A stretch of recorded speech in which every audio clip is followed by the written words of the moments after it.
Well, I think you can't really underestimate the significance of the spot ETFs. It's not unreasonable to suggest that this may be the biggest development on Wall Street in 30 years. I mean, the last thing that was this consequential was the creation of the S&P index and the ability to invest in all 500 S&P companies via one trade at the same time.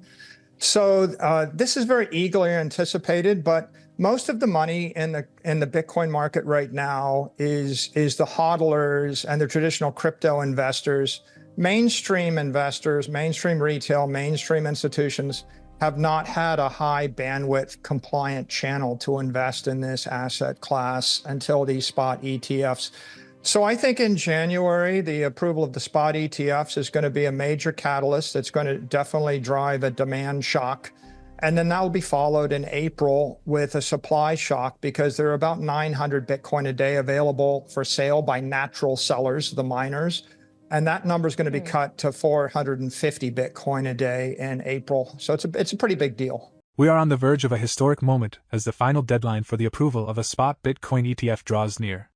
Analysts are giving it a 90% chance of approval, a sentiment that has strengthened with recent meetings between applicants and the SEC, pushing the odds closer to 99% this week.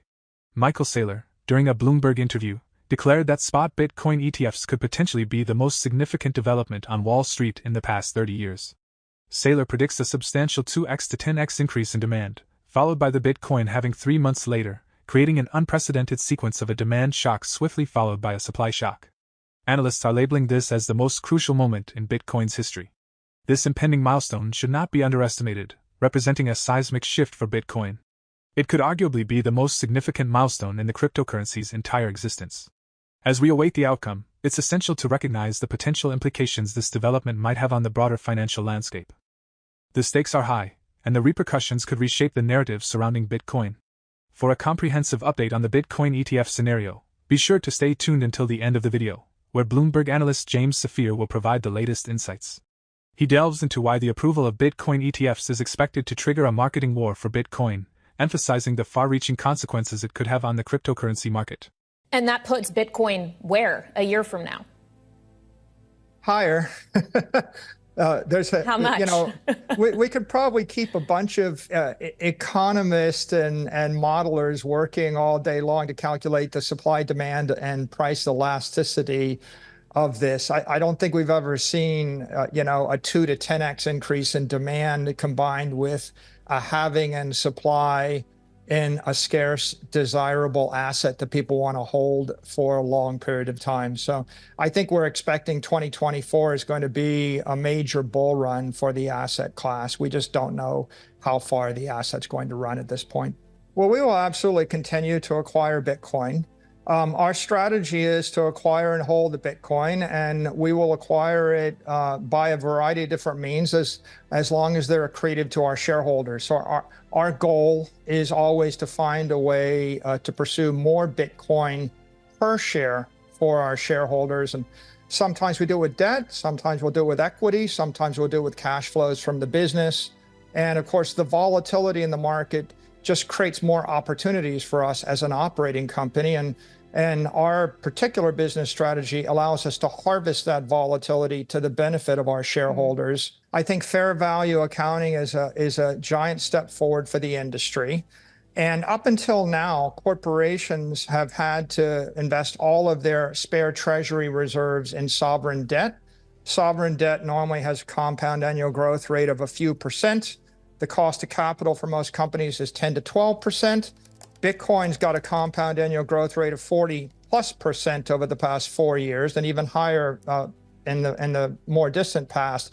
So having a digital money like Bitcoin as a treasury reserve asset allows you to beat the cost of capital, and it turns your balance sheet into an asset instead of a liability. So we think this is a real game changer for corporations. I do think that the fair value accounting guidelines from FASB are just going to be good for the industry in general. They'll provide more transparency, and they'll be good for Bitcoin as an asset class and for Bitcoin as a treasury reserve asset for companies that have large cash flows that they want to carry forward. The ETFs are unlevered and they charge a fee. MicroStrategy is an operating company, so we're fairly unique because we can generate additional Bitcoin via our operations, either via P&L operations or capital markets operations. And we can take advantage of intelligent leverage. Like we can borrow money at 0% interest for many, many years. And we did that with a convert, and then we can use it to buy Bitcoin. So you can really think of the ETFs as like shipping lines, very efficient, long haul, carry a lot of capital.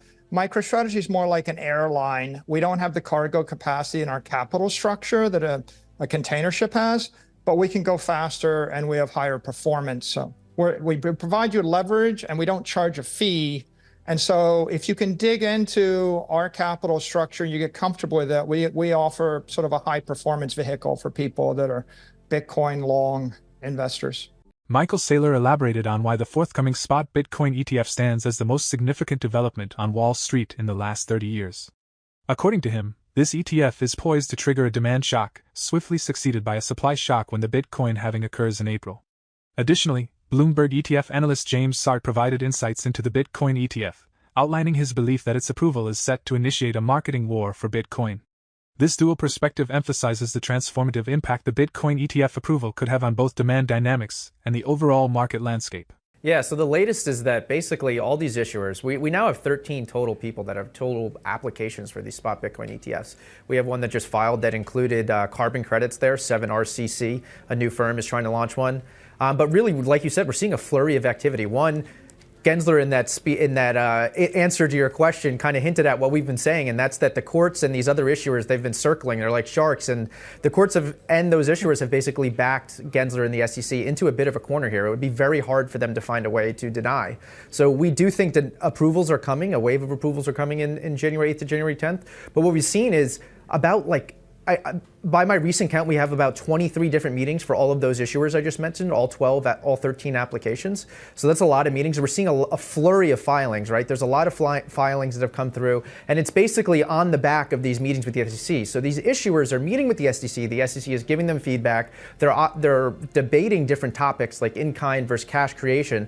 But for the most part, what the average person needs to know is that the SEC is working with these issuers to figure out the finer details of these filings. It's not guaranteed that all 13 of these issuers, even if they do get approval on the same day, are going to be ready to launch the day after.